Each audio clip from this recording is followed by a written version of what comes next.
It's early morning on May 8th, 1942. Task Force 17, under the command of Vice Admiral Fletcher, has been roaming the Coral Sea for 7 days in an attempt to prevent a Japanese invasion of Port Moresby.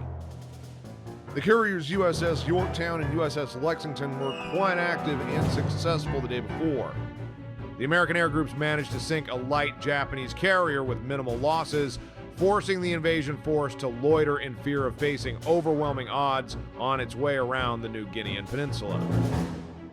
In the meantime, the American carriers were left untouched. Japanese search efforts were rendered fruitless due to a number of mistakes and communication hurdles. Despite being spotted, Task Force 17 managed to escape the attention of enemy air power, as bombers from Rabaul focused fruitlessly on the Anzac Surface Combat Squadron, led by Admiral Crace, standing guard on the road to Port Moresby.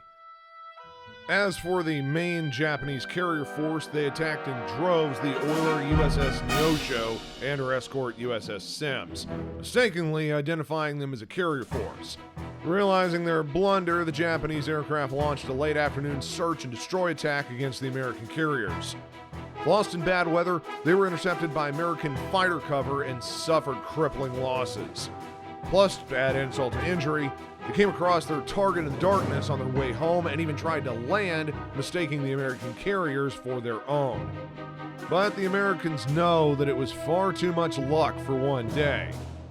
Admirals Tagagi and Hara are going to be doing everything they can to wash away the humiliation suffered the previous day and show the combined fleet that Carrier Division 5 crews are not to be trifled with. Now, Admiral Fletcher has elected not to send a surface fleet ahead so as not to weaken his protection screen and leave these ships vulnerable at daybreak, a move he will be heavily criticized for in the coming weeks. It's now up to you to decide what to do next. The position of the enemy carriers is estimated to be within combat range northeast of Task Force 17's current position, but no one can predict with any accuracy the moves of the enemy. Enemy opposition is deemed challenging. The Japanese air group's been badly hurt by their ill-advised evening attack hours ago, but they are still going to be packing a punch.